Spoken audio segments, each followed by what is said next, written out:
Please allow me to illuminate you as to some of the benefits associated with light therapy. Let's get started. Light has always been a major decision maker when it comes to our own culture. The presence of light told our ancestors when to plant crops. When it comes to our houseplants, they follow the sun during the day for their own nourishment. And for other animals, diminishing light tells them when to conserve their caloric intake and when to take an extended nap. Light has been and always will be a symbol of truth, righteousness, and purity, while darkness has been most associated with malevolence, obscurity, and a looming threat. The presence of light has often been a setting condition for stimulating activities, while the absence of light has historically been correlated with a time for rest. Heck, even my logo associated with Change Talk LOC has a light bulb in it to signify thought and illumination. So let's just say that light in general, it's a big deal. General nighttime light exposure can take the form of street lights, vehicle lights, electronic displays of all varieties, and various other forms of electronics that constitute our nighttime light exposure. Nighttime light exposure can disrupt circadian rhythms that can lead to problems affecting quality of sleep, mood stability, stress responses, and overall cognitive function. Most prominently, not having enough light generally exacerbates depression, anxiety, and sleep disturbances that are also most affected by nighttime light exposure. Our bodies need light, plain and simple. Natural light exposure is vital towards our bodies turning cholesterol into vitamin D, which is vital to many functions inside the human body. It wards off seasonal depression, combats the negative effects of artificial light, such as compact fluorescent light, also known as CFLs, that has spectrums and frequencies that may elevate stress responses, likelihood for migraines, and increase general eye strain. In fact, it is a common occurrence that many of the people I know that struggle with depression, motivation, and anxiety either live in basement settings or oftentimes prefer to spend most of their time with blackout curtains or having their windows obstructed in some way. To be fair in all of this, it should be noted that chronic or excessive sunlight exposure, such as on the beach or outdoor contractors, might lead to too much UVB radiation of exposure that can lead to direct DNA damage and can promote various skin cancers. In addition, this radiation can also damage collagen fibers and destroy vitamin A inside of your skin, potentially accelerating the aging sequence of the body's largest organ. Like everything else in life, moderation and balance are key to most healthy lifestyles.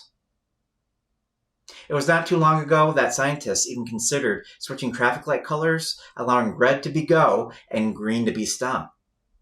This is because the red spectrum has a much longer frequency pattern, which makes it easier to ignore. One of the reasons why I recommend alarm clocks that have a red versus green or especially blue display is because by themselves they can exacerbate insomnia. Red even used to be the preferred color for periscope operation for submarines due to light escaping out of the periscope as being less detectable by the enemy.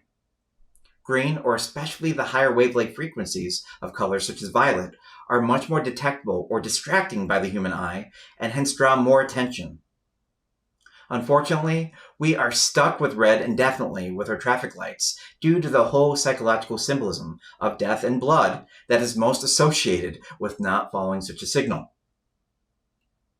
A surprising little nugget of information surrounding light exposure is how actually sunlight exposure affects your sleep.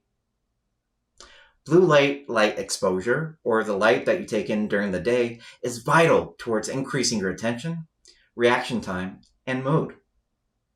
One of the ways it does this is by blocking the release of a hormone called melatonin during the day, which at night drops your overall body temperature slightly to signal your entire body that it's time for sleep. In fact, many sleep hygiene practices, such as taking a hot shower about an hour and a half before bedtime, programming your thermostat a couple of degrees cooler a half hour before bedtime, and scissor kicking your bed's comforter are all ways to help replicate this natural cooling effect on your body. Despite the appeal associated with light boxes that you see in therapist offices, hear me out for a second when I attempt to dissuade you from purchasing one. Despite their recent decrease in cost, now being around $15 or even less on this website, for a fraction of the cost of purchasing a light box, you can easily go to your local big box store and purchase a daylight bulb that will offer almost the same exact blue light spectrum that you're looking for during the day. Heck, if you already have a smart light bulb, you might already have a daylight setting that's included in your device's application on your phone. In addition, replacing one or more light bulbs in areas of your home or office that you frequent during the day will likely have a far greater significance than directional light sources that likely doesn't follow you around during the day. As the sun goes down, you should have a warm or orange-yellow bulb around the areas you frequent the most, just before you go to bed, which may include your nightstand or bedroom to trick your brain into thinking that the sun is going down, signaling the release of melatonin that we keep talking about. To tackle some unwanted nighttime light exposure that comes from electronics, consider changing the settings on such devices that offer a nighttime mode. If that can't be arranged, consider purchasing either blue light or glasses that have a yellow tint to them. The jury is still out whether dedicated blue light glasses or yellow glasses are better at blocking the blue spectrum of light, but I have always preferred yellow sunglasses due to a nice reduction in eye strain when I am performing tasks in a dimly lit room. Consider yellow sunglasses, especially for nighttime driving, that are designed for such a function, since if the tint is too great, it might be harder to see compared to regular dedicated blue light glasses. Despite there being many more hacks for people that cannot limit their electronic exposures, I would encourage you to first attempt the behaviors that would likely offer the best results. These include simply going outside more, opening up your blinds or curtains, and placing your desk near a window if you can. A little investment in yourself today can go a long way in the future.